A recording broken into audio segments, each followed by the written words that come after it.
Oke, halo teman-teman semua, kembali lagi dengan saya Lukman dari channel ini, Moving Graphic Studio.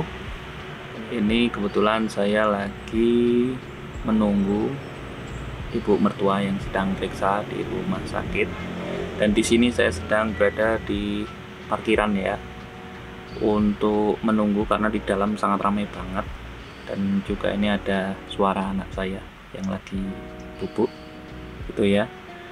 Di sini saya mencoba mengisi waktu luang ini dengan menjawab pertanyaan sebagian besar teman-teman yang tanya lagi lewat DM Instagram saya tentang bagaimana menentukan harga sebuah ilustrasi. Ini disclaimer dulu di awal, saya ingin menceritakan dulu latar belakang saya sedikit. Kenapa saya ingin membahas soal pricing ini. Jadi saya sudah mendalami dunia full time freelance ini sekitar 2 jalan ke 3 tahun ini, dari 2020 saat pandemi yang memaksa saya untuk menjadi full time freelancer, yang tadinya saya memiliki usaha sablon. Teman-teman juga bisa lihat kok di channel ini beberapa video contoh waktu saya masih berkutat dengan dunia sablon, gitu ya teman-teman. Dan di sini soal pricing ini saya ingin membahas dengan kalian semua dari perspektif saya. Saya hanya seorang full time freelancer biasa, bukan yang mengikuti agensi atau pernah punya pengalaman di luar negeri yang secara profesional dalam artian ya berpendidikan secara profesional ya teman-teman ya. Tapi di sini saya hanya berbicara berdasarkan pengalaman saya selama ini. Mas, gimana sih menentukan harga bagi pemula, seorang ilustrator pemula itu agar tidak terlalu rendah, tapi juga kita mengukurnya juga tidak terlalu kemahalan, jadi klien potensial yang datang ke kita itu nanti tidak lari. Di sini akan saya tunjukkan beberapa tips pricing itu sendiri agar bisa menyesuaikan dengan kondisi kalian yang baru saja memulai karir di dunia full time freelance sebagai ilustrator. Nah, sebenarnya masalah pricing ini dikembalikan lagi kepada ilustratornya sendiri. Apa yang melekat pada si ilustrator? Dari jam terbang dia, mungkin keterkenalan dia di sosial media, atau nama yang sudah dia bangun di dunia ilustrasi itu sudah berapa lama, dan banyak faktor lainnya yang mempengaruhi. Dan di sini saya hanya akan memberikan kisi-kisi sederhana agar kalian tidak takut atau ragu untuk memberikan pricing kepada calon klien kalian sendiri. Nah, di sini juga adalah beberapa hasil trial dan error dari saya pribadi ketika berhadapan dengan klien, dan juga ada beberapa hasil dari sharing-sharing para senior. Terima kasih pada senior-senior yang sudah membantu saya belajar di dunia ilustrator ini juga ya.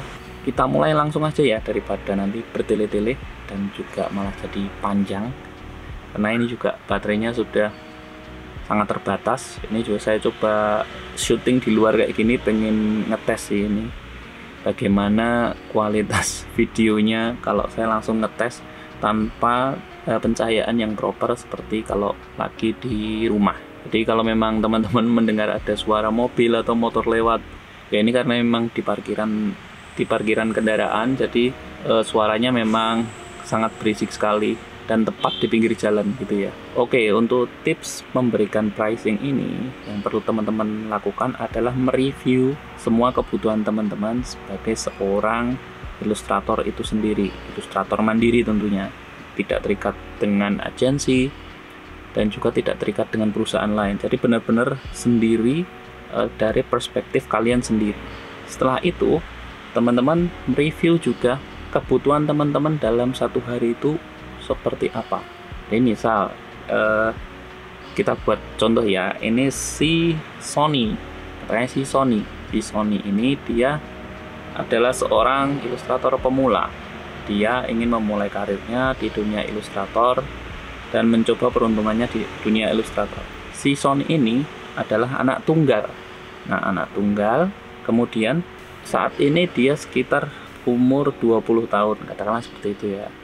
20 tahun, dia alhamdulillah punya bapak ibu, dan juga karena anak tunggal ya jadi nggak punya adik ya seperti itu. Nah setelah itu kita lihat Sony ini dia hidupnya sebagai anak tunggal dan dia memiliki tanggung jawab untuk merawat bapak ibunya yang sudah renta, katakanlah seperti itu ya.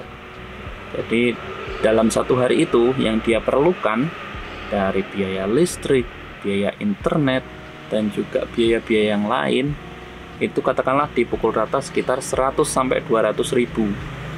Ini hanya ini ya, hanya sebagai contoh aja, hanya sebagai apa ya, biar teman-teman punya pandangan kasus itu di dalam kasus pricing ini ya, seperti itu. Jadi katakanlah dipukul rata kebutuhan dia dalam satu hari untuk keluarganya itu 200 ribu. Nah ketika dia ingin menjadi seorang full time freelancer, dia mulai belajar menggambar dan juga memahami semua dunia desain itu dengan baik, belajar soal anatomi, belajar soal layout, belajar soal desain dan lain sebagainya. Nah setelah dia mempelajari itu dan merasa siap untuk menjadi seorang freelance, dia langsung mencoba membuat portofolio dan karya. Nah di situ ternyata dia tersadar ketika dia membuat portofolio dan karya itu dia mampu menyelesaikannya 3 hari. Kita buat 3 hari ya. Jadi dia bikin satu karya itu dia membutuhkan waktu sampai 3 hari. Nah di situ bisa kita lihat tadi kan katakanlah dalam waktu 1 hari dia membutuhkan biaya sekitar 200 ribu. Jika dia mampu membuat karya itu selama 3 hari, berarti yang perlu dia lakukan adalah mencari uang, dalam tanda kutip ya, mencari uang sekitar 600 ribu agar kebutuhan dia dan keluarganya itu terpenuhi ketika mengerjakan proyek itu.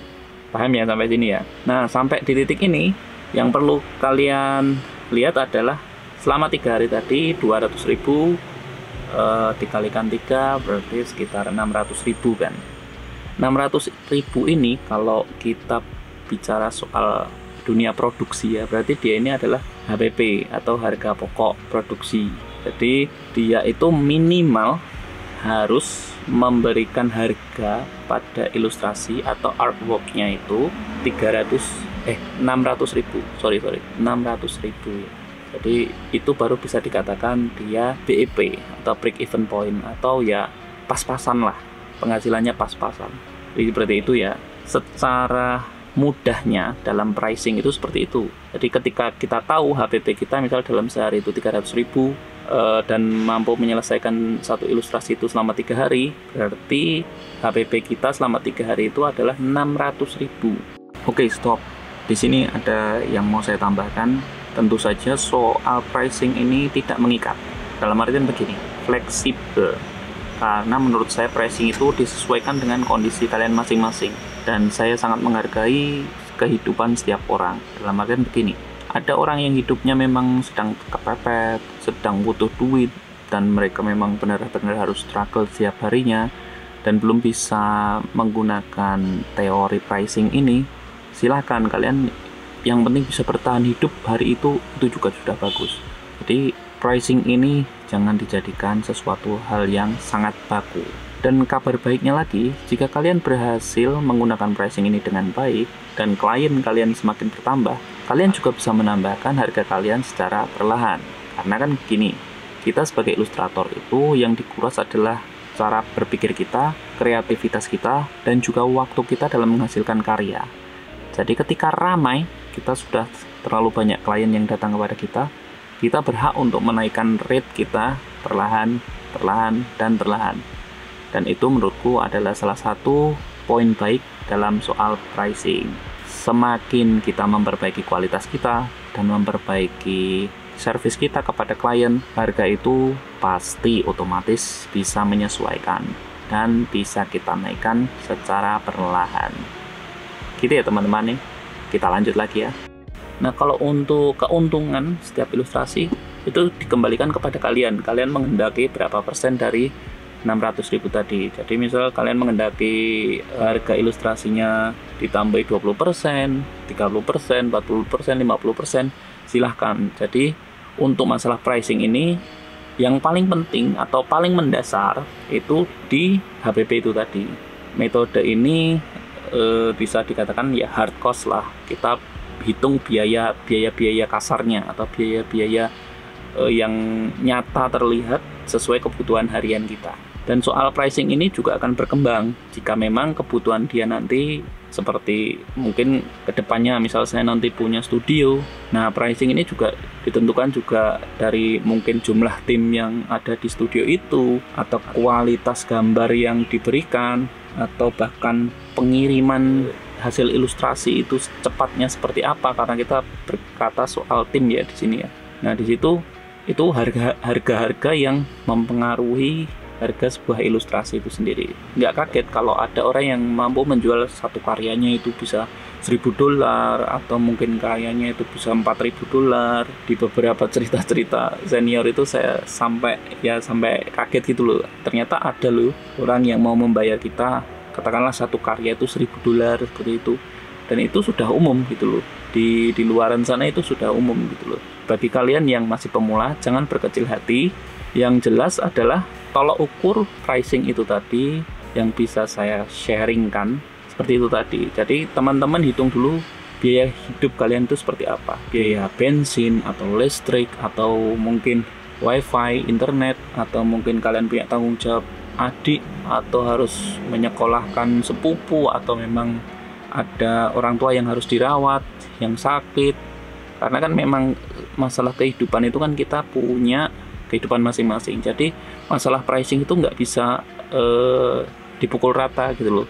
Karena masih banyak yang memiliki mindset bahwa ya ini lucu, kadang ada yang DM saya, "Mas, harga ilustrasi itu standarnya berapa?" gitu loh. Ada yang berpikiran masih seperti itu. Jadi memang masalah pricing ini yang melekat adalah pada ilustratornya sendiri. Jadi kita nggak bisa menyamakan antara satu dan yang lain ilustrator itu bisa sama semua, atau kita menganggap harga ilustrator itu ada standarnya nih, ada harga pasaran lah, ibaratnya seperti itu. Jadi kurang lebih seperti itu ya teman-teman ya. Jika kalian mungkin merasa terbantu dengan video ini, saya akan sangat berterima kasih jika kalian men-share video ini. Kalau memang suka ya silahkan ditekan tombol like-nya. Kalau nggak suka dislike juga nggak apa-apa. Kalau mau subscribe boleh, silakan subscribe channel ini. Saya akan coba lebih rutin lagi untuk memproduksi video ke depannya.